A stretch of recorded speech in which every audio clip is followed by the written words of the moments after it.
I have zero faith in this defense making a stop. Everybody knows they're going to get beat. Here we go, 4th and 2.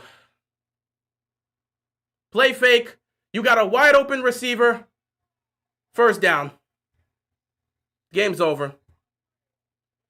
Flag on the play. What's the flag for? If it's on the offense, we luck out.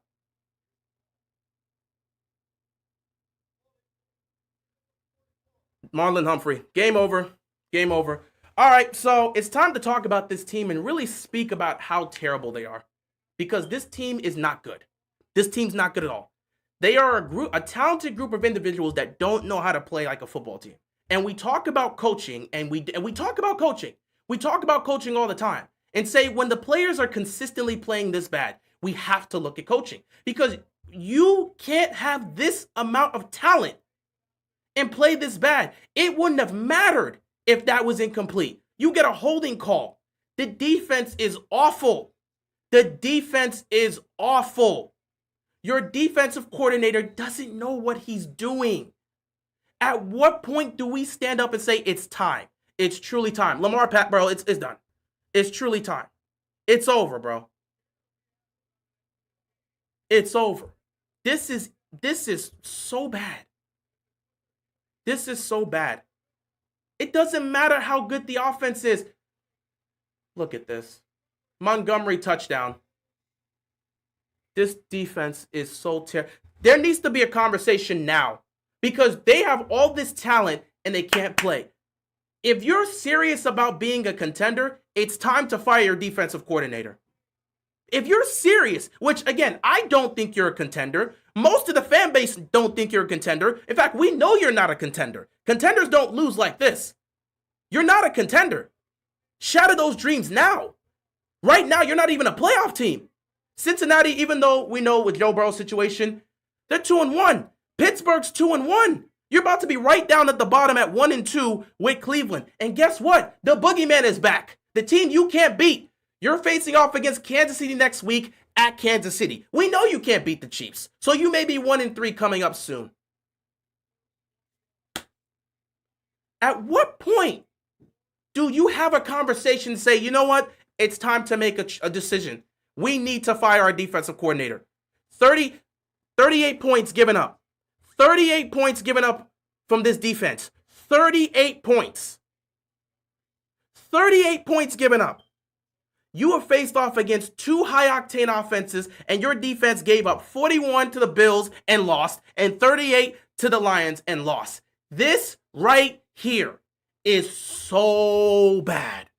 And the worst part is, people's gonna buy into the snake oil because if the Ravens don't make any changes, which they're not going to, they're gonna buy into the snake oil. Because after these first 6 games, the Ravens' schedule gets softer. They're gonna go up against a lot of softer teams that they can beat up and bully. And then people will start to believe, oh, the Ravens, they're this great team. They got this great team and all this other offensive stuff. They'll buy into it. This team has talent, and you can survive with your talent. You can get to the playoffs with your talent. But this team will be a first-round exit.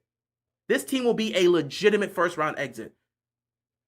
This team is not built to win anything, and it starts with the coaching. It truly starts with the coaching. You need to take a serious look right now. With all the talent you have on this defense, you need to take a serious, good look at your coaching staff and start to really ask yourself, with the coaching staff we have right here, are we actually built to get this job done? This has to be the most embarrassing display of Ravens defense I've seen in my life. I grew up with the Ravens defense being respected. I grew up with the Ravens defense being feared. Ray Lewis, Ed Reed, Terrell Suggs, they would be disgusted watching these guys quote-unquote play defense. Watching the great quarterbacks like Peyton Manning and Tom Brady talk about how difficult it is to deal with these guys on defense. How the fear factor that these guys brought. You knew Ray Lewis wasn't going to let this happen. Ed Reed wasn't going to let you get anything off. Terrell Suggs was coming after your quarterback. We had a Hall of Fame defense. Whenever you play Baltimore, it was always about the offense. Offense problematic here, offense problematic there. Every week we would go into games and say, you know what, Flacco, please just don't turn the ball over. Let's run the ball. Let's be smart here. And let's let the defense do their job. Just put up some points and the defense will take care of the rest. Now we live in this day and age where this sorry excuse of a Ravens defense does nothing more than just let the offense try to carry. The Ravens O-line is terrible. The Ravens defense as a whole is terrible. You have all this talent. 7 sacks today. This is pathetic. And Lamar's not going to throw the ball away because he's trying to make a play. And he should throw the ball away. But with the way the defenses play, what else is he supposed to do? With the way the defenses play, the way the O-lines play, what else is he supposed to do at this point? He's just about to chuck this up in the air.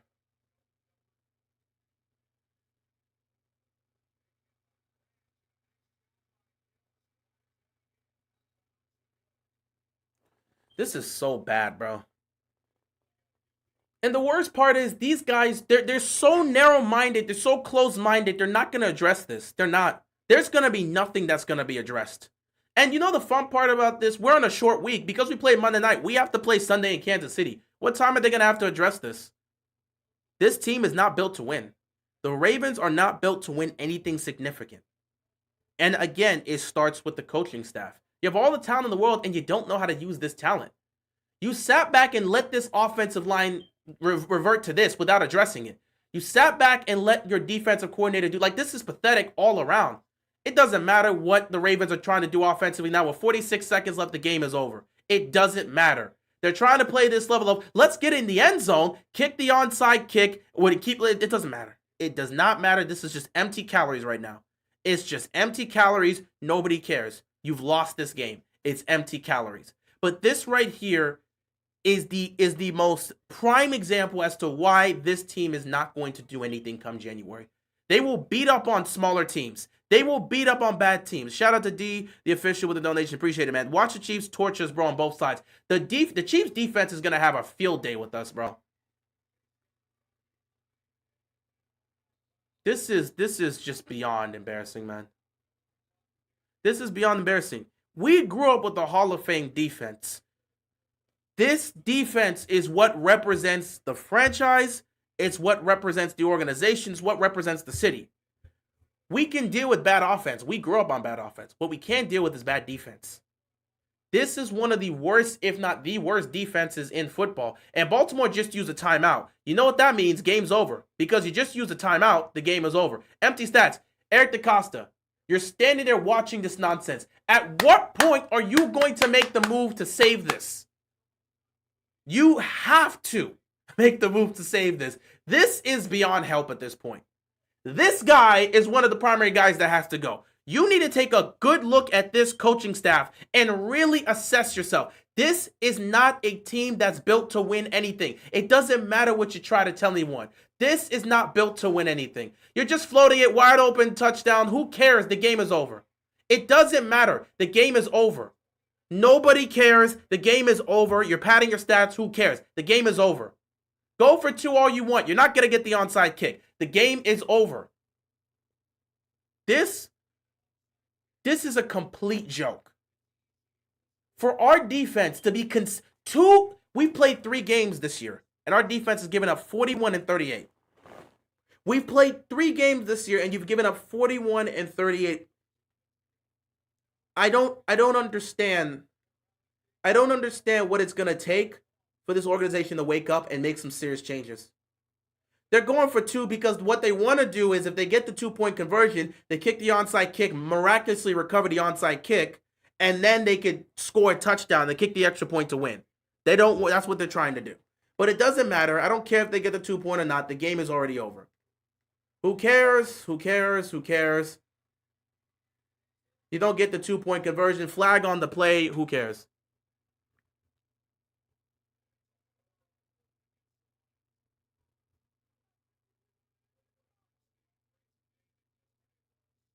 This defense.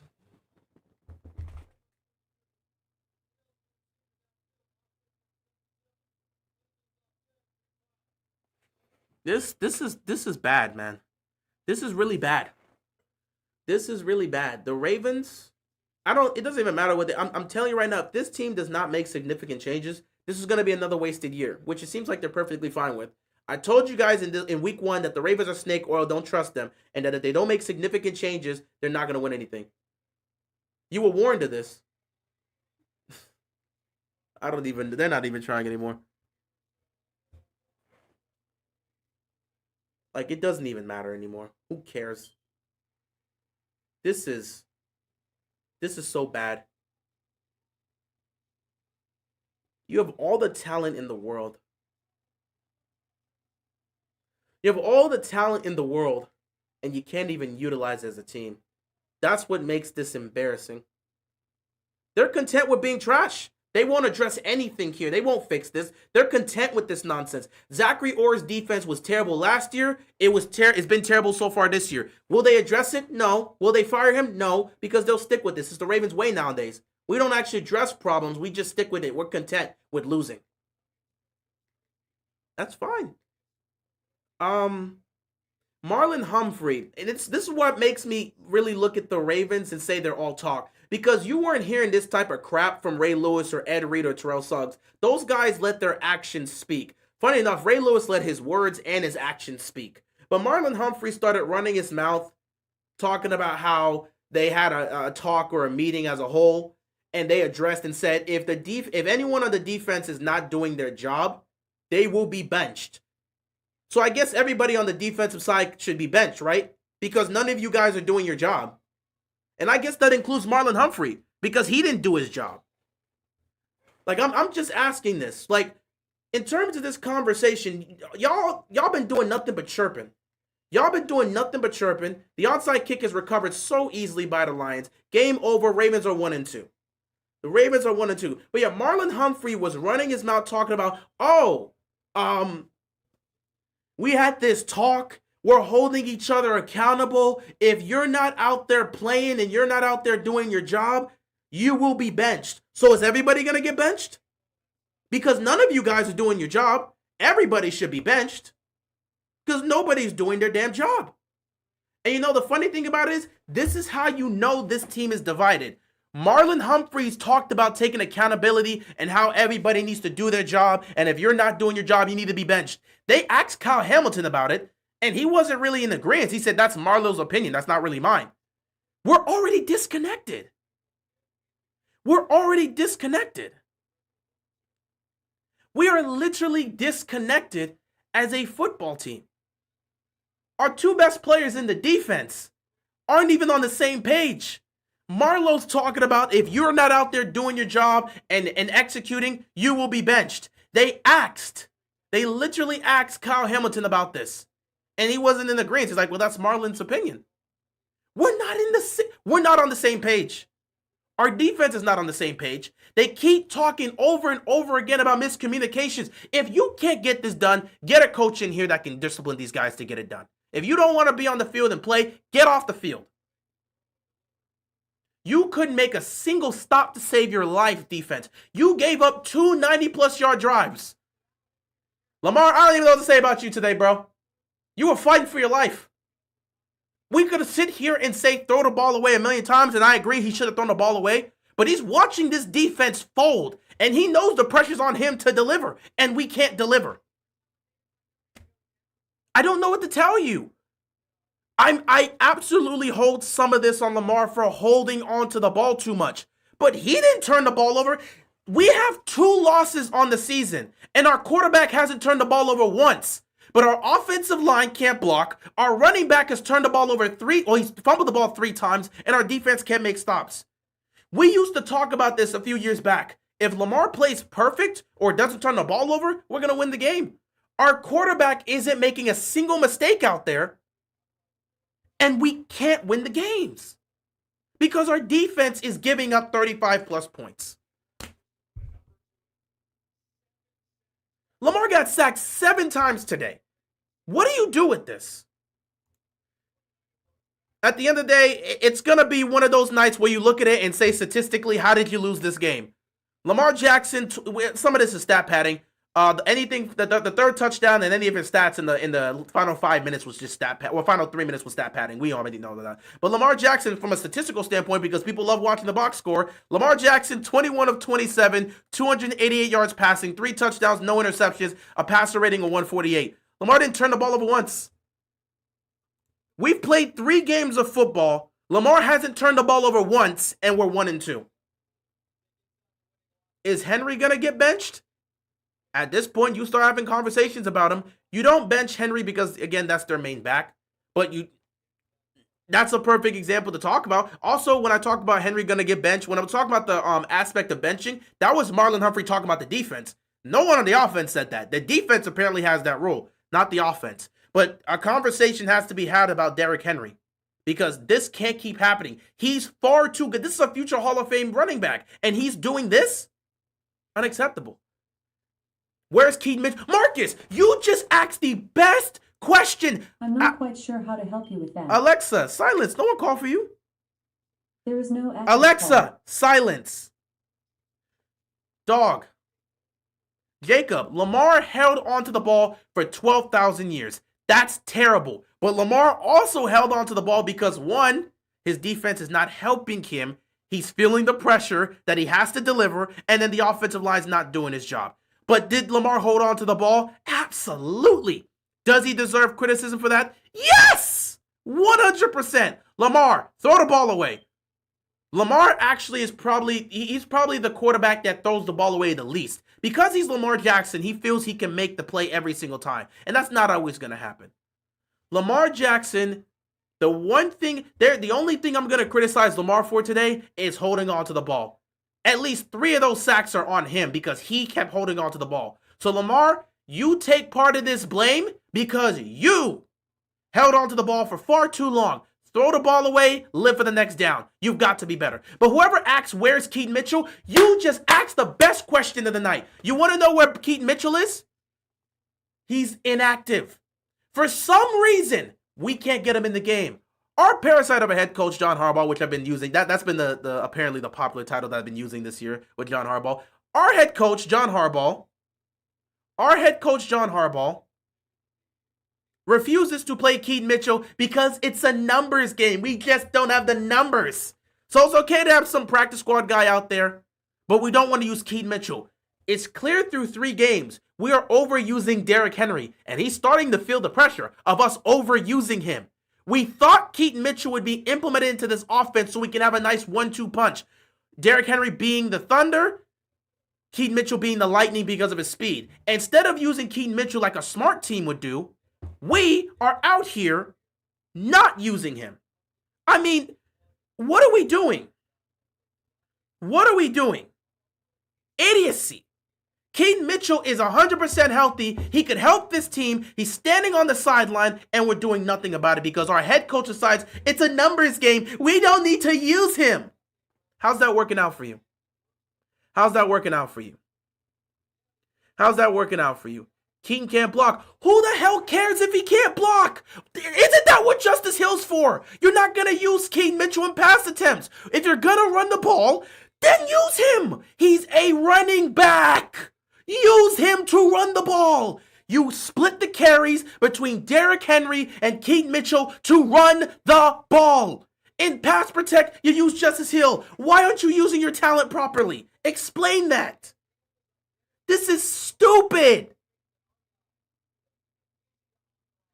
Harrison, you are missing the whole point. We just got to beat out Pittsburgh. Not a soul thinks this team's going to miss the playoffs. Nobody in the chat's talking about this team missing the playoffs. The toughest part of our schedule is week 1 through 6. Our schedule is soft after our bye week. We're going to win this division most likely. We're going to make the playoffs because we have all the talent in the world. But you're not going to win in January because they don't play like a team. They don't execute in cute situations. They don't even know how to use their talent. Who the hell cares about winning another divisional title? Y'all keep missing the point. You keep talking about we're going to be fine. We are trying to win a championship, and you're talking about we're going to be fine. We're going to be fine losing in the first round or going 1 and done again. Yeah, we're going to be fine, all right. This is ridiculous. This is just embarrassing. Y'all about to be 1 and 3, maybe even 1 and 4. Dude, I wouldn't be surprised if we're 1 and 4. Look at this team. They don't know how to play like a football. They don't know how to play as a team. We're not missing the playoffs. With this amount of talent, they're not missing the playoffs. The schedule gets softer. They'll beat up on lesser teams. People will buy into the Ravens being this dominant team, and they'll proceed to fold again in the playoffs like they always do. Because this is the culture they've built up. And nothing's going to change until the organization makes the change. Coaching is the problem. And until they address that, they're never going to win anything significant. Never. Never. Never. Never going to win anything. Never going to win anything. They keep trying to have these meetings and assume we can have these players meeting where we hold each other accountable and that's going to be fine. Make some personnel changes. How much more of Zach Orr do you need to see before you realize he is not it? This is not going to get you anything. How much more do you need to see of Zachary Orr before you wake up and realize he's not it? He's not it. Maybe one day he's not ready now.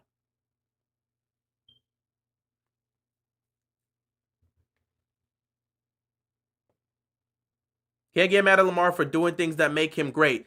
We can't get mad at him for that, but we also have to understand that sometimes not every play is going to be a wow, spectacular play. Sometimes he just has to get rid of the ball. He just has to. Dude, upset the Chiefs, not upset the Chiefs. The team is still the same whether they win against the Chiefs or not. This team, until significant changes are made in that coaching staff, they're not going to win anything. Because the coaching has let it get this far. And it's been happening for year in and year out. Nothing's going to change. We're in for a losing season. Dude, we're good. Again, our schedule is very soft after this start. So Baltimore, because of their talent, will find a way to win and get in the playoffs. But they're not going to win anything come postseason. I thought Likely was at practice this week. He was. They elected to not play him. They're most likely saving him for next week. But he practiced this week. They just didn't play him.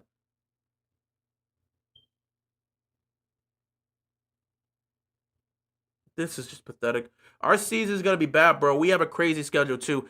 It's going to be, until the changes are made, we're done. Why didn't we keep going to Tez Walker? He was burning out there. Go ask the offensive coordinator. What was the play calling? Did Tez Walker get opportunities to get open? I don't even know.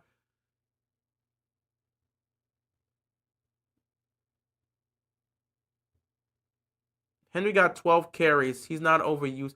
Well, again, they've only been giving him the ball. I'm talking about overuse in terms of we're only giving him the ball to run. We're just only giving him the ball.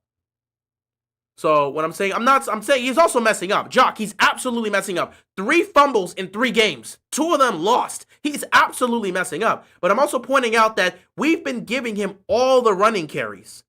We've given him all the running carries.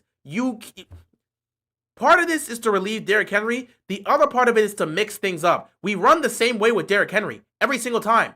It's not always going to work out. You need to get creative. That's where you can use Keaton Mitchell. But we don't think that way. We don't think that way, and that's why we're not going to win. It's because the Commanders are actually starting to build a culture of winning, and they're actually utilizing all their talent, and they actually know what they seem to be doing. Dan Quinn has actually done his job, so good on him. Commanders aren't going to win anything significant, but the good news about Commanders is they're young, they're building, they're learning how to win, and it's great to see. The Ravens are supposed to be contenders now, and they're not even remotely close to it. Am I crazy to say that I'm checked out now? Dude, I've been checked out since week 1. Everybody's been checked out since week 1. This team is not built to win anything. They have all the talent in the world, but they don't know how to play as a team. If this organization was actually serious about winning this year, you would make significant changes to the coaching staff. But they're not serious. They're going to pretend that they're going to hold each other accountable. They'll have all the meetings and have the discussions. Nothing will change. Nothing. They'll probably go to Kansas City next week and get whipped. Nothing's going to change with this team. Steelers will win the AFC North. But they may fumble their way to win the AFC North. Who knows? We obviously need Mitchell. Shout out to Donovan with the $5 donation. Lamar's nowhere near the blame here. He can't block for himself, and we needed to score. What does throwing it away do? They need to block. Well, Donovan, here's the thing that we're talking about. We're not blaming Lamar and saying that he's the one at fault. Obviously, the offensive line needs to do a better job of blocking, and the defense needs to make stops. But you have to understand, some of the sacks Lamar took was because he's holding the ball for 5, 6, 7 seconds. Sometimes you got to understand the play's not there and throw it away. Lamar never throws the ball away. And you're saying, what does throwing away do? it saves you from starting, instead of it being 2nd and 19, it's 2nd and 10. That's what throwing the ball away does. Yes, they need to block. We already have had this discussion a million times about the offensive line. They stink. We know. But tonight, those 7 sacks were not all on the offensive line. At least 3 of those were from Lamar Jackson holding onto the ball for far too long, trying to make a play.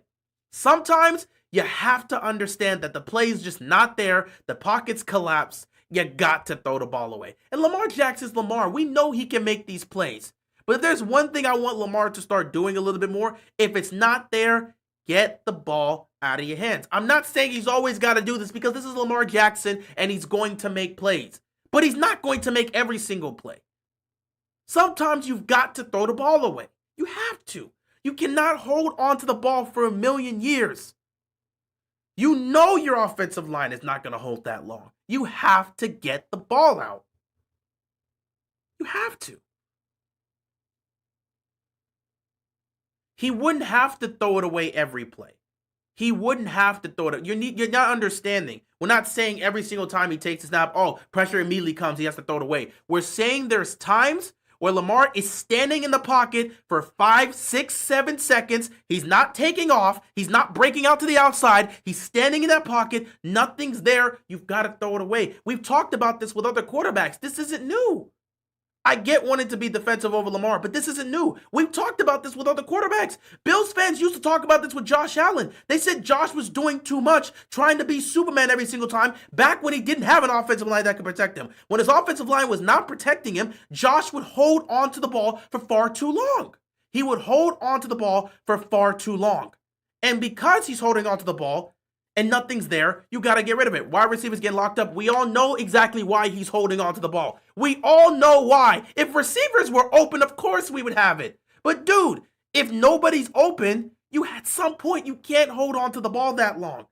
At some point you have to throw it away. We had these same conversations a few years back with Josh Allen. Josh Allen would hold on to the ball too long, and the play wasn't there. And one of 2 things would happen. Either he would get sacked, or he would throw a pick. That's why he had all those damn turnovers. The offensive line's not protecting. The receivers aren't open. He's holding onto the ball far too long, trying to make a play because he's Superman and he can do that. And he ends up getting sacked or throwing a pick. Bills fans talked about that and said, Josh, I love you, but you've got to stop doing that. Josh hasn't really done that much since. Occasionally he will. Occasionally he will, because you can never fully break that habit when you're superhuman. But eventually he stopped doing that. It also helps that they started building the offensive line as well. But when there's times where he's holding on to the ball, in the past, it would get them bad. Nowadays, he don't do that. He don't do that. But the thing that you guys are missing the most when you're talking about holding on the ball, what would throwing the ball away do? It would save us from losing yards when nobody's open. Nobody's open. Lamar's standing in the pocket, 4, 5, 6, 7. Nobody's open. Get rid of the ball. There's no lane for him to take off. As you were seeing, they were closing up the lanes. Get rid of the ball.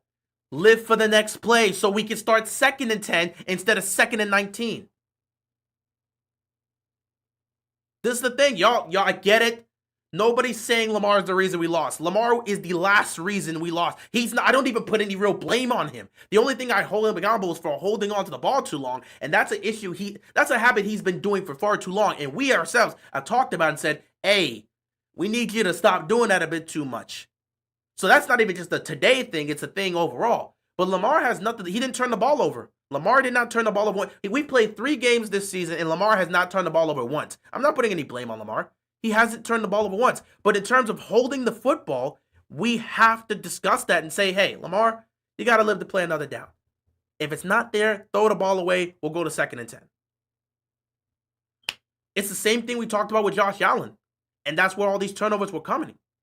So we all know it's not Lamar, but what we're talking about here, because this is the point you made when you had the donation, when it comes to Lamar holding on to the ball too long, this is the thing we've always talked about. We said, hey, sometimes the play's just not there. Live for the next play. Just get rid of the football. If everybody's locked up and nobody's open and there's no lane to take off, throw it away. Because my thing is, if nobody's open and everybody's locked down, just take off. Just take off. But you were seeing it tonight with some of these sacks. Lamar wasn't taking off. He was trying to stay in the pocket, just moving around, staying in the pocket. Nobody's getting open. He's not taking off. Throw the ball away. Throw the ball away. It's as simple as that. We were just addressing that point, but nobody is blaming Lamar for this loss. Nobody is blaming Lamar for this loss. Okay? Nobody. Well, Lamar didn't get picked off, Timothy. Lamar didn't get picked off. So, yeah, Lamar gets some blame. Because, again, he was holding. I'm talking about when it comes to holding onto the ball too long, he gets some blame. I tell you, everybody picks up blame here. So, Lamar's going to get some blame. But he's the last person I'm looking at to blame. Number one is the defense. Number two is the offensive line. Number three is the play calling. Number one is the defense. Number two is the offensive line. Number three is Derrick Henry because he's turned the ball over again. Number four is the play calling. Like, Lamar is not at the top of the list for blame, but he's not completely blameless.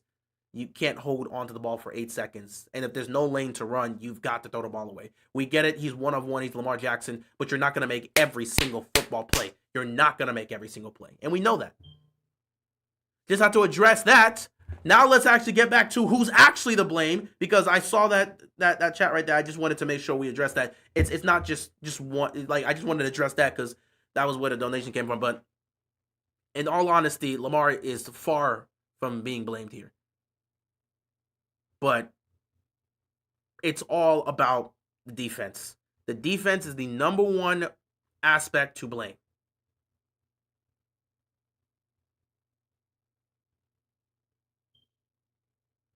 My guy reading comments. I said he's lucky he didn't get picked off more than once. Meaning, are you saying? Let me see. Did you actually? Let me see, Timothy here. Yeah, more than once.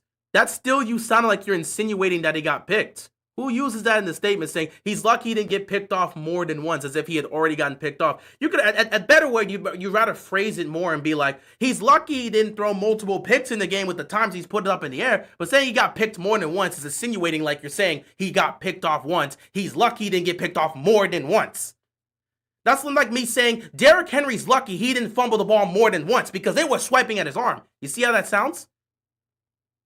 So you're saying my reading comprehension, I read that perfectly, and I comprehended. The way you said that, it insinuates as if he turned the ball over once. I used your same word. Derrick Henry is lucky he didn't get picked off. Sorry, Derrick Henry's lucky he didn't fumble the ball more than once. Derrick Henry fumbled the ball once. That's just the statement of how you put it. You want to rephrase your word with that. He's lucky he didn't get is literally in both comments. Again, he's lucky. I just used your same sentence. Derrick Henry is lucky he didn't fumble the ball more than once. What does that insinuate? Chat, I'm just saying, I'm always willing to listen to criticism. I'm not perfect with my comprehension or English or stuff like that. I'm just saying, what does that insinuate? If I sit back and say, with the way Derrick Henry was leaving that ball loose, he's lucky he didn't fumble the ball more than once. Does that insinuate like he's already fumbled once and he's lucky he didn't do it more than once? With the way you stated that, it makes it sound like Lamar threw one pick and he's lucky he didn't throw more than one with some of the passes he was throwing up there. I mean, again, maybe it's just the way I comprehend things. I'm not here to get in a word debate. I'm just trying to do my recap here for the Ravens. I'm not here to get in the word debate. We can have a difference of opinions. It's just the way I'm comprehending it. I'm not saying that's what you're trying to insinuate, but just the way you phrase those words. I used your exact same wording and use that in the Derrick Henry statement. Derrick Henry, with the way he was loose with the ball today, he's lucky he didn't fumble the ball more than once. We know Derrick Henry fumbled once. But using the word and statement more than once, he's lucky he didn't fumble the ball more than once. Again, I mean, maybe it's, don't bother with that, dude. Nah, you read it right. Maybe it's just me. I'm just saying. Maybe it's just me. Then difference of opinions. Context clue. You know he didn't throw an interception, so do I. So what could I have meant? Again, the way you phrased it. I can know what you meant, but the way you phrase it, that does matter. We all know this. Phrasing is important in sentences. The way you phrase a statement can come out wrong. Even if someone that didn't watch the game reads that sentence, they will assume Lamar threw a pick. If you give that to someone that doesn't know the context of the game, and you say, man, with the way Lamar was throwing these passes and these dangerous balls, he's lucky he didn't get picked more than once. Somebody that didn't watch the game would assume he got picked off at least once. But I guess with the way he was throwing it, he's lucky to only have one. All right, I'm not going to continue. Difference of opinions, we'll just keep moving forward. We don't need to go back and forth about comprehension. Difference of opinions, we'll move forward. Let me get back to talking about the Ravens because I got a bunch of comments here and I'm not going to stall it to have comprehension conversations. You got it, man. Difference of opinions, it's all cool. Let's move forward. Getting back to the defense here. This defense wasn't terrible. The defense gave up 38 points, dude. The defense gave up 38 points. What do you mean it wasn't terrible? Baltimore's defense, week 1, gave up 41. Week 3, gave up 38. How is that not terrible? This isn't even just bad. This is terrible. 3 games, you've given up 35 points in 2 of the 3. And the only time you didn't give up much was against an offense that's trash. What else is there to say? Your quarterback having 10 touchdowns and no turnovers through the first 3 games and only having 1 win is honestly sad. It's embarrassing. We blitzed all game and had no sacks because we were throwing a bunch of zone blitzes out there. We for some reason, defensively, we can't seem to wrap our mind around the concept of pressing the receiver at the line of scrimmage. Those blitzes were zone blitzes. We're not pressing these receivers at the line of scrimmage. What happened to press? This tells me that you don't trust your corners. Go look at those plays. Look how far back our we're playing zone. Even with our blitzes, we're playing zone. We don't trust our wide receivers to press these guys. If you're going to deal with top-level receivers, you're dealing with talented receivers. You've got to press them at the line of scrimmage. You're going up against Williams. You're going up against St. Brown. You don't press them at the line of scrimmage? You have a pass rush that is non-existent, and you're not pressing receivers at the line of scrimmage. Why do you think they keep getting beat in the secondary? You're not pressing these guys. You're not disrupting their routes. If you're not going to disrupt their routes, what do you think's going to happen? During the first 98-yard drive, 2 times on the 290-plus yard, no, not on the second one, the first one, 2 times you have to convert third downs. Go watch what happened with St. Brown. Go watch what happens with Williams. I mean, they're not pressing them. They're not pressing them at the line of scrimmage. They're going free release and they get to run into their route perfectly with time, with rhythm. And assuming the safety is going to be able to pick that up. What are you doing? What are you doing? This is awful. This is awful. This is awful. I could care less about the 1-2 record because I know the Ravens with their talent, they play too much zone. See, here's the thing, Chris. The Ravens refuse to accept that Zachary Orr is not even remotely close to Mike Macdonald's level. We played a lot of zone in Mike Macdonald's defense. Go look at the 2023 Ravens defense. We played a good chunk of zone with Mike Macdonald's defense. We did. But Mike Macdonald knew when to play man. He knew when to play zone. And he knew what he was doing when it came. Mike Macdonald was elite. That 2023 year, he was elite at disguising blitzes. Zachary Orr don't even know what he's doing at this point. He really doesn't. We watched Mike Macdonald. He hit under his scheme. Matabike had a monster year. Under his scheme, Brandon Stevens looked like an all-pro corner. That dude locked up Jamar Chase. And look at that game. He was pressing Jamar Chase at the line of scrimmage because we actually are smart that you got to press these receivers. You got to get physical with them. Mike Macdonald had Marcus Williams looking like a Pro Bowl safety with one good arm. That's what Mike Macdonald did. Zachary Orr is not even close to that level. He doesn't know what he's doing. He doesn't. You want to know the real problem with this team? They're not a team. That's the real problem. They're not a team. You want to know what the real problem is with the Ravens? The number one problem, before we get to coaching, the number one issue with the Baltimore Ravens is they're not a team. They don't play like a team. They don't rally together like a team. They don't execute like a team. They don't even look remotely close to being on the same page as a team. They're not a team. They're a collective group of individuals. They're a collective group of talented individuals that don't play like a team. Because when you play like a team, you're going to make sure everybody's on the same page and everybody is doing what they need to do. when you're watching this offensive line look trash and just fail to block and protect Lamar, one would think that you would work towards getting that improved, because if you can give Lamar a clean pocket, he will dice up any defense in the league. We don't do that. The defense every week keeps crying and complaining about miscommunications on the defense, yet it never gets fixed. Zachary Orr on third down against Sam Laporta. Do you know what he did? This tells me he doesn't know what he's doing. That moment right there tells me he doesn't know what he's doing. Third down. You have the tight end, Sam Laporta. Do you know what this man, Zachary Orr, did? He had rookie edge rusher Mike Green back up into coverage to try to cover Sam Laporta on third down. Why in God's name is an edge rusher covering a tight end? Why are you backing up Mike Green into coverage on third down?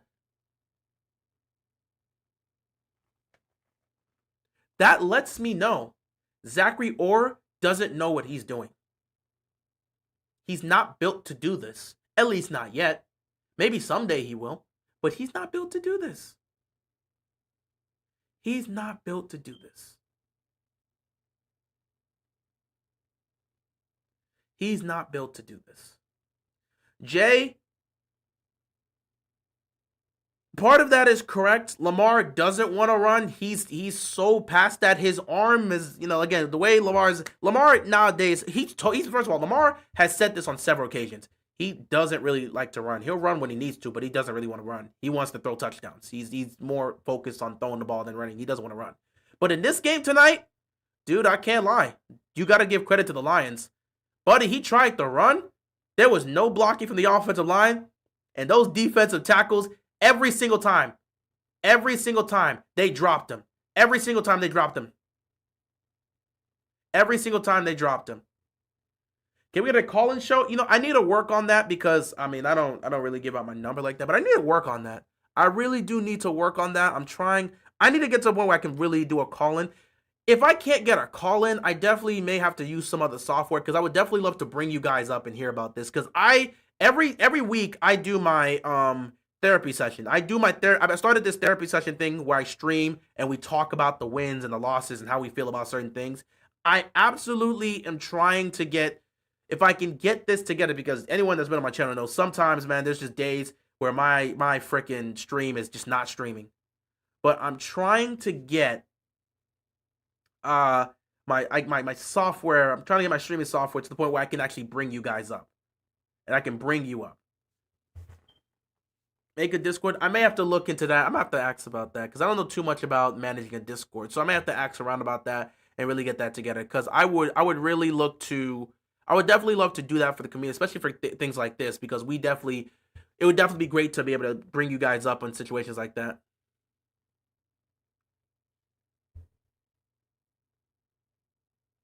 But the real problem with the Baltimore Ravens is that they don't play as a team. They don't play as a team.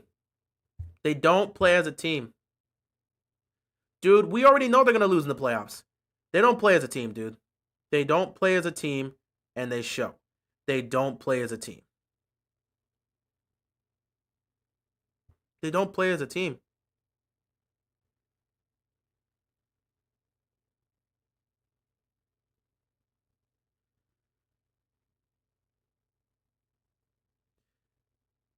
They don't play as a team. Oh, wow, Marlon. Wow, Marlon. I would have never thought that. Huh. I never thought that.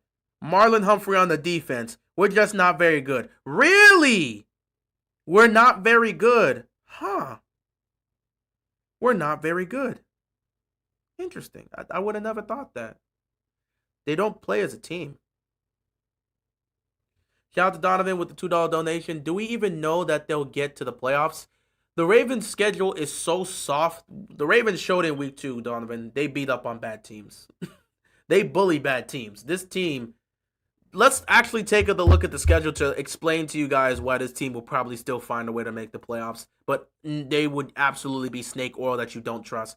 The Baltimore Ravens schedule to start the season was on the road against Buffalo, at home against Cleveland, at home against Detroit, on the road against Kansas City, at home against the Texans, at home against the Rams.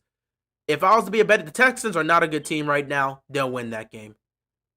The Rams and the Texans, I can say, if we assume the worst, 1, 2, 3, the Ravens could start 2-5 before heading into their bye week because they got 1, 2, 3, 4, 5, 6, 7. Assuming the worst, assuming the worst, and they lose to all these playoff teams that they're losing to right now.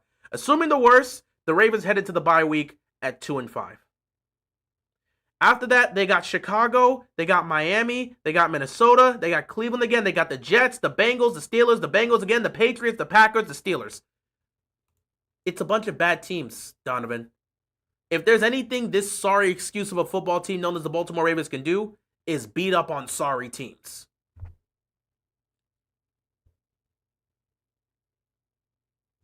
That's just how it is. And the worst part about it, Donovan, they'll beat up on sorry teams, and then people will try to buy into the Ravens again. It's like, oh, the Ravens, look out. They're dangerous. Look at what this offense can do. The defense finally figured it out. Meanwhile, they're just going up against subpar offenses, which is why the defense doesn't look like trash. But get in the playoff game with Buffalo, they will fold. Get in the playoff game with any of these high-octane offenses, they will fold. So with the way the schedule eases up for Baltimore after this game, Baltimore will find a way to sneak into the postseason. Also, we're not fully sure about Pittsburgh themselves. Somehow Baltimore could end up winning this division just because of Joe Burrow's injured, the Browns' offense is trash, and the Steelers aren't to be trusted to an extent. And the Steelers themselves are stuck in their endless loop of 9-8 Steelers go Super Bowl, so they got their own set of problems. The AFC North right now is a mess. But we're just reading things here because they're doing this. Kyle Hamilton, no excuses can be made. If it's not one thing, it's another. It's on us as a defense to put that fire out in axe, and we didn't do it. So at this point, what is the point? All these guys do is talk. All these guys know how to do is run their mouth. These guys are so damn spoiled. They're all the talent in the world, and they can't do anything, bro. How about you wake up and realize you stink? Lamar is absolutely correct. We just got beat. Thank you. I want to point this out. Anybody that wants to sit back and say we choked or no. Tonight, we got beat. The Detroit Lions put the beat down on us. 290-plus yard drives? 290-plus yard drives. Who the hell allows 290-plus yard drives? 290-plus yard touchdown drives. We got beat. We got beat down. We got beat down. Lamar is 100% right. We got beat. We're not even in this on the same page. This defense is so damn terrible, and it's such a shame to really see this. It's embarrassing. And I'm not gonna lie, I'm tired. I'm really tired of hearing this. Oh my God. All this same old garbage takes by this parasite. It's the same generic old saying. Look what the parasite has to say. Harbaugh on Henry fumbling. We've got to get it fixed. Wow, really? We got to get it fixed. I didn't know we had to get it fixed, coach. Wow, we really got to get that fixed? I didn't know that. John Harbaugh, we got to get a better pass rush. Oh, wow, really? We got to get a better pass rush. I wouldn't have known that after our pass rush was blitzing all damn night and got a total of 0 sacks on Jared Goff. We got to get a better pass rush. No, we got to get a better head coach. We got to get a better defensive coordinator. We got to get a better culture. Because right now, these boys don't care. These boys don't care. They don't care. They don't care. They don't care. I got a phone call to make after this. I hope that man is not sleeping. I knew I knew we were in trouble. Nah, bro. I'm gonna have some heated words to say about one of my homies. But I was talking with my homie today, and he was like, "Oh, bro, y'all got Detroit. That's a tough one, but I think y'all can get it. Y'all could pull off the upset." And I'm like, why would you say that? He's like, what? I'm trying to encourage you. You can pull off the upset. I'm like, dude, we're at home and favored. You never say something like that. And he's like, I'm sure you guys won't choke it, right? And I'm like, okay. I'm calling you once we lose if we lose. I told him straight up, you just cursed us, and we're gonna lose the game because you said that. So now that we lost, I got a phone call with him. If he's awake, oh boy, well, I'm getting ready to definitely slow this down and end this soon. Cause legit, I gotta get that guy a phone call because he jinxed everything. But yeah, it's just so bad. What do you want Harbaugh to say? How about you take some accountability? How about you take some accountability on the pass rush instead of saying the same generic freaking statements? We gotta get a pass rush. We gotta be better at this. Yeah, we didn't do a good job. How about you take some accountability and say, you know what? We all screwed up today. The pass rush was horrible. It was terrible. We didn't get to the quarterback once. That cannot hold. We are supposed to be better than that, and we didn't do our job. Play calling, the defensive coverages we threw out there was terrible. We didn't do our job. I need to be held accountable for the fact that managing this game, I didn't do a great job in that aspect, but more so, this happened on my watch. This happened on my watch, and I need to have a talk with my defensive coordinator. A conversation needs to be made because this is unacceptable. Dude, Bill Belichick was not allowing this to happen. You think this, like, with Bill Belichick, when things like this was happening, you know he wasn't allowing this. I don't want to hear the same generic answer. I want change. Moss, switching head coaches isn't going to change anything. John Harbaugh and Mike Tomlin are one of the same. Then again, who knows? Maybe a change of environment could help. Well, legit, I'm tired of hearing the same thing of, we got to get that fixed, or we didn't execute here. We got to be better than that. How about you sit back and hold and say, this one today, this loss. Look when Dan Campbell loses, bro. When the Lions lose, he takes accountability for that. This one was on me. I wasn't good today. We got to be better. How about Harbaugh take some accountability? As the head coach of this team, this one is on me and the coaches. We didn't do a good job today. We did not handle the run game. We couldn't stop anything today. I need to talk with my coaches, and we have to get this together. We have far too much talent to be playing like this, and we need to perform. When we're out there and our special teams pins them inside the 5, we need to be able to get the football back to our offense. Instead, we gave up 2 90-plus yard drives. That's unacceptable for our defense to do that. How about you take some accountability? That's what I want to hear in these press conferences, but no one takes accountability on this team. And then the players say the same generic thing like things are going to change and nothing's going to change.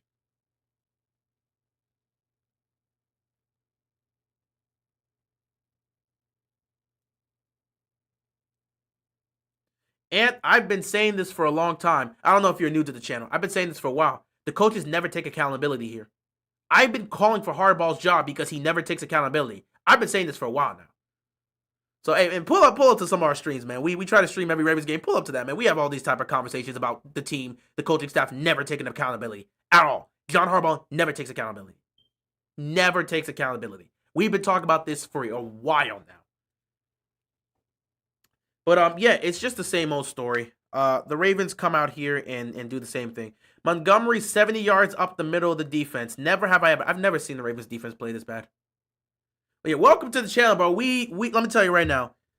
The title of this channel, our channel name is what we do, bro. We are here to keep it real. We don't hide from anything. We don't make excuses from anybody. Like I said, pull up, man. Every Sunday, every time the Ravens are playing a game, I'm going to let y'all know. Because every Ravens game, I'm at least here. I try to be here every single Ravens game. So when we hear next week against Kansas City, I will be here to stream that. Feel free to pull up. It'll be around 4:30ish. I'll be here for that. But the channel name has been the channel name for what, 6 years now? We do what we do here, man. Our job, well, my job and our job as a whole, is to keep it real. We talk about everything. We talk about everything. And I'm telling you guys this right now, the Ravens' biggest issue is that they're not a team. They're not a team. That's the biggest problem with the Ravens. They're not a team. The Ravens are not a team. That's their biggest problem. They're not a football team. The Baltimore Ravens' biggest issue is the fact that they're not a football team. The Ravens are not a football team. We have a coaching staff that refuses to take accountability. We have a defensive coordinator that has no idea what he's doing and can never make adjustments. A head coach that allows this to happen. You've got players that aren't on the same page. Marlon Humphrey talked about how, on this defense, if you're not playing out, if you're not doing your job out there and you're not executing, you can sit down. You don't need to be out there if you're not going to do your job. That's what Marlon Humphrey said. They talked to Kyle Hamilton about that, and he said, well, that's not really my opinion. That's more of Marlo's opinion. That's not what I'm thinking, but that's Marlo's opinion, so it's his opinion. Our two best players aren't even on the same page. They have the same mindset here. One is talking about the fact that we're not even a unit. Every single week, these guys keep talking about communication issues. Every single week, they're talking about the lack of communication. We're not communicating right. Every single week. Communication is a problem. Play calling is a problem. Execution is a problem. A lack of accountability by this coaching staff. What more can you possibly see from this team to understand that they don't play like a football team? This team is not a unit. They don't play like a unit. They don't act like a unit. They don't rally together. They're not on the same page at all. They're a collective group of talent individuals. They're not a football team. They're not a football team. Our coaching staff never takes accountability. For once, I would like to see John Harbaugh walk up to the podium and say, tonight's loss is on me and the coaches. Tonight, I'm taking responsibility for the loss. I did not do enough as the head coach of this football team. We're supposed to be one of the best run defenses in football. We couldn't stop the run. We're out there blitzing, and we can't get to the quarterback. 0 sacks on Jared Goff. That's happening on my watch. For once, I would love to see our head coach go up to the podium and say, today's loss is on me. I didn't do enough. The coaching staff didn't do enough. This one's on us. Obviously, the players didn't execute well. They didn't do their jobs as well. And we have to have a conversation as a team to figure out what's going on. But tonight, we didn't do our job. And I have to have a conversation with my coaches too, because this is unacceptable. For once, you would love to have your head coach go up and say, this loss is on me. When has John Harbaugh gone up and said, this loss is on me? It's all we didn't execute tonight. We got to do better than this. We got to do this. We got to get this fixed. We're not playing well here. Like, when have you ever seen John Harbaugh go up to the podium and say, tonight's loss is on me, guys. This is all me. I take full responsibility, because that display out there is not how we should be playing as a football team. When are we ever going to see our head coach do that? He doesn't do it. You have a head coach that is so narrow-minded, he will never take accountability. You've got a coaching staff that doesn't even know what they're doing. The only person that knows what he's doing is our offensive coordinator. And even he keeps getting too cute with the play calling. Derrick Henry nearly threw a pick at what is he doing? Someone got to talk with Tom Muggin and say, dude, enough. Enough trying to get cute. Enough trying to get cute with this play calling. You got Lamar Jackson. Dude, we don't need no trick plays. We're not Detroit. Please do not take the ball out of our quarterback's hands to have your running back throw a touchdown. We don't need to get crazy like that. Okay, please. Please, please, please. But our offensive coordinator is the only one that seems competent to do his job. Our offensive line coach is trash. He stinks. This isn't last year when we lost our offensive line coach. Rest in peace. We lost him. Last year, I felt like I could have a little bit more excuse for the offensive line being that way because we lost him. This year, you've had the offensive line coach there, and it's still a problem. The offensive line coach stinks. He can't do his job. The offensive coordinator is the only good aspect of this, but sometimes he can get a bit too cute. The defensive coordinator is way out of his league. He's way out of his league. There's nothing else that needs to be said. He is way out of his league. It's clear as day he's out of his league. You let Mike McDonald walk out the door for this guy. He's way out of his league. You've got a head coach that never takes accountability. It's always the same generic thing. He's never once gone up to the podium and said, tonight's loss is on me.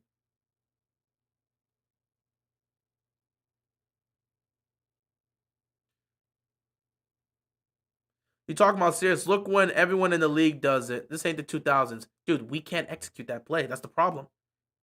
I don't care what other teams are doing. I know what my team's capable of. The Lions can do that because they're a team. They know how to execute these plays.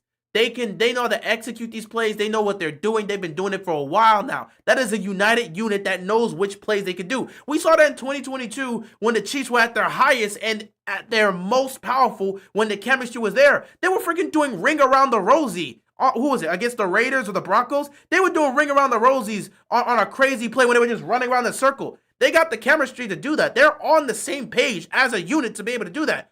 Baltimore's not on the same page. You're watching the games. We're not on the same page. We are not on the same page. Oh, wait. Someone's talking. Oh, BS, take the grills out. They too worried about the camp. I was about to say. Yeah, dude, that has nothing. Everybody wears grills. That ain't got nothing to do with anything. Everyone wears grills. My bad, Torres. I was like, what do you mean about? I thought you were talking about the trick play. We don't execute that well at all. But yeah, dudes talk about take out the grills. Dude, everybody wears grills. Even the winning teams wear grills. That doesn't change anything. Like wearing grills, not wearing grills. I don't care about what you choose to wear on the field. I care about what you do on the field. They're free to wear whatever they want. But you know what's a bad look for us? How about our cornerback actually like not do his podcast? Marlon Humphrey with his freaking pod. Like nobody is anybody focused on this team anymore? Is anybody focused on this team? Is anybody focused? They're not serious, bro. Is anybody focused? Is anybody focused on this football team? No. Not an ounce of focus on this football team. EDC overrated, guys. I know everyone wants to continue to get on EDC. The only thing I get on EDC's case is for him not fixing his offensive line. But how much talent does he have to put on this team, bro? How much talent does he have to put on this team? Everyone keeps pointing the finger at EDC when he's putting talent here. What you could hold him accountable for is not firing Harbaugh for this continuing to happen. But at this point, I'm not sure if DaCosta has the power. Is it in his hands or is it in Steve's hands? Is it in our GM's hands to fire the head coach or is it in our owner's hands?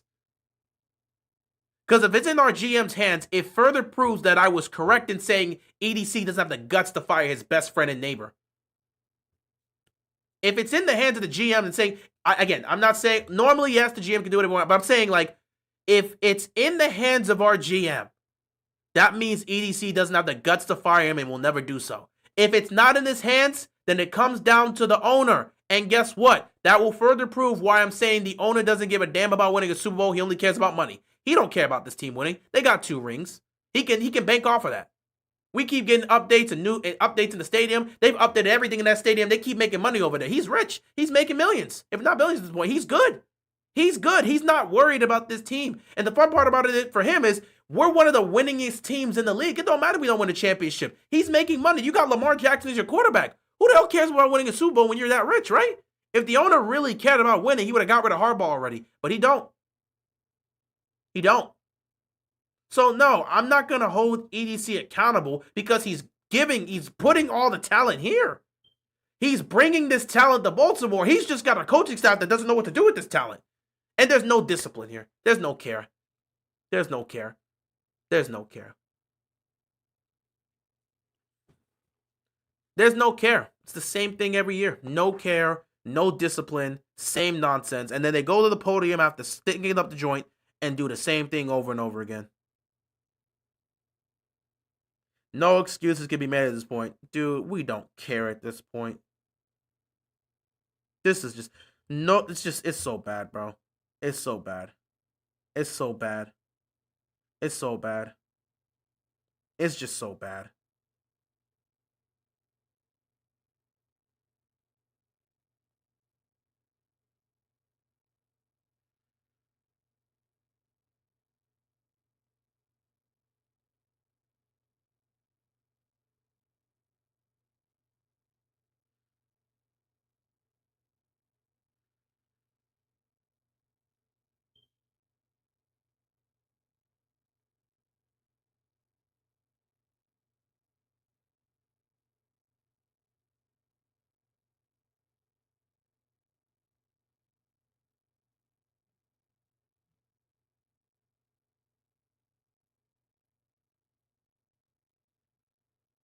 This is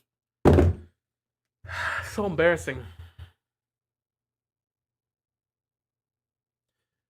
If our defense plays the same way today on Sunday, our offense is going to have to put up 40. It doesn't matter what. At this point, they play the same way. They're going to lose to Kansas City. Because what you need to understand is when it comes to situational football, we still stink at that. It doesn't matter how great this offense is. When it comes to situational football, we're terrible. This team is horrible when it comes to situational football. And it shows every single week. They are horrible when it comes to situational football. Offensively and defensively, when it comes to situational football, they're terrible. They can't make a stop, and they can't make the plays in the biggest moments. They're never on the same page in these situations, and that's why they keep losing. This is perfect. You already smoked, guys. I got a video coming out this week. I'm so glad all of you are here because I want to. Let me see if I have the paper. I got a video coming out this week talking about why. I'm talking about why. Talk about the biggest problem with the Ravens and why nobody fears the Ravens defense anymore. Why this defense is a sorry excuse of a Ravens defense and why nobody fears us. Please, where did I put that paper? Oh my God, please. Guys, if anyone was here, y'all would know. I was talking about this too. Oh my God, I don't think I have the paper. Oh my God, no, these are openings. This is something else. Dude, I have to, oh my God, I don't know where I put that paper. Please. Let me see if I can find. I got my documents somewhere. If I can find this, I'll let you know. Because you guys are all here in the stream. So I want to let you know exactly why nobody fears this defense. And the biggest difference between the Ravens of this era and the Ravens of the era in the previous generation with that Hall of Fame defense. If I can find this paper, we should be good. Let me see. Nope. Was it in a notebook? Oh my God, please. Please don't tell me. Oh my God, please don't tell me I lost that paper. Oh my God. No. Oh no. Oh no.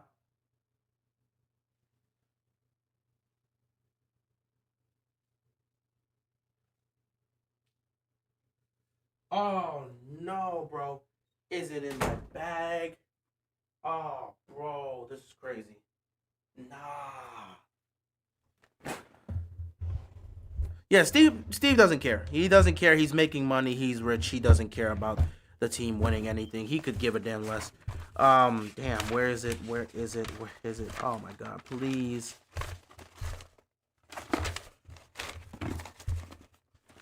Oh my God, please. Wait. I got it. I found it. Okay. Guys, I got a video that I'm going to be doing at some point, especially because of the defense is terrible. Guys, since you guys are all here in the chat, I'm going to give you a preview about the biggest aspect of why this era of Ravens football, the defense is garbage and nobody fears them. The Ravens used to be feared, both in the regular season and in the postseason. The Ravens used to be a feared team because you feared the Ravens defense. You feared the Ravens defense. And there's a big reason why. Obviously, Ray Lewis, Ed Reed, Terrell Suggs, you had a Hall of Fame defense. That's why you were feared. But there's another thing. And this is the biggest aspect that showcases why this team can't get over the hump. I need to explain this to you guys real quick before we call it a night here for everybody, because I'm making this video. The Ravens defense. I'm not going to talk about the regular season because we know what the Ravens were doing defensively. The Ravens defense was better than this, far better than what we have now.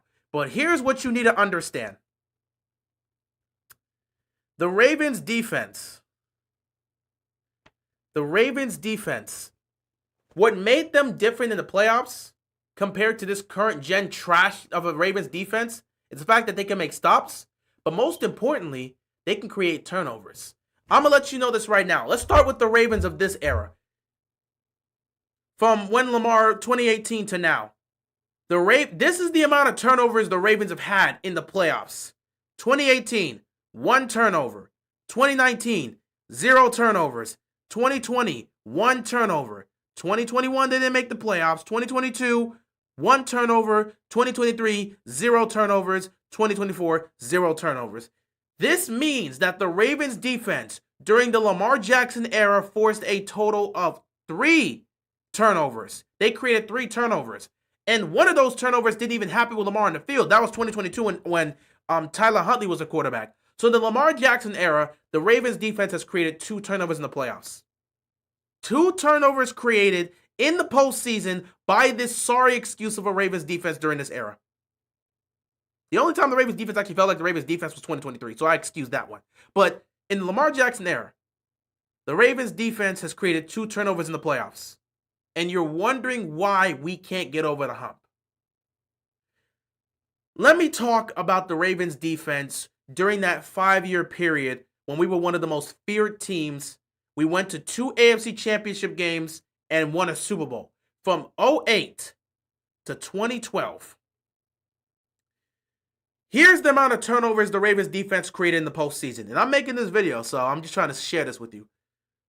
2008, the 2008 Ravens defense in the postseason created 9 turnovers. In 2009, they created 5 turnovers. In 2010, they created 7 turnovers. In 2011, they forced 7 turnovers. In 2012, our Super Bowl year, they forced 10 turnovers. So from 2008 to 2012, the Ravens defense forced 38 turnovers in the playoffs. And you're wondering why during that 5-year span we went to multiple AFC championship games and won a Super Bowl. It's because your Hall of Fame defense created 38 turnovers in the 5-year span. 38 turnovers created by our defense in the playoffs in a 5-year span. Meanwhile, from 2018 to 2024, the Ravens defense of this era has created 2 turnovers. If you also want to talk about 2014, when T. Sizzle was still there, the Ravens defense created 5 turnovers in 2014 in the postseason. So, yeah, the Ravens defense was feared in the playoffs, of course, because of Ed Reed and Ray Lewis and T. Sizzle, because of the fear factor they brought. But it's also because these guys can actually back up what they say.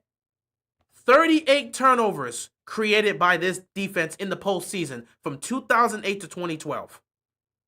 That's a defense. That's a real defense that knows what they're doing. And people wonder why Flacco had 10 playoff wins. His defense was creating turnovers like candy. It's like that. The game in 2009, when we beat the New England Patriots, the defense forced 4 turnovers in that game. Flacco was 4 of 10 for 34 yards and an interception. Our defense used to bring fear because of the players we had. And those were players that can back it up. If they said anything, which again, they didn't talk, they let their play talk. But if they said something, they meant it, and they let it show on the football field. They didn't come out here and get embarrassed in the regular season and in the postseason. But this era of the Ravens football, trash. This era of Ravens football, complete garbage. Complete garbage. All they do is talk. All they do is talk. All they do is run their mouth. They don't back up nothing on the football field. And it don't matter how many talented players you have. If you can't play as a team, it's not going to matter. Absolutely unacceptable. This is what the defense has become. A defense that used to be feared has resulted to this. I'm going to go more into this. We could talk about the difference of eras, which is why I like using 2008. We could talk about the difference of eras, but when you had a Hall of Fame defense, they wouldn't let something like this happen. You think a Hall of Fame defense is going to let a team like Detroit come into their house and bully them like that? Please. This is the state of the Ravens defense. They're so awful. And they're led by an incompetent defensive coordinator that's clearly not ready. Will the Ravens do anything about it? No. Will anything change for the Ravens? No. They'll say their same generic answers and statements that like they always say, and they'll proceed to move forward and act like everything's okay. It's so bad.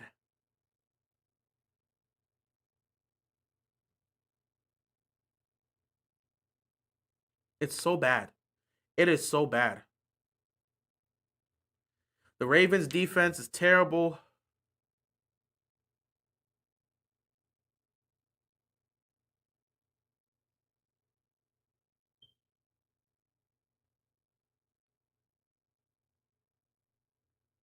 It's so bad.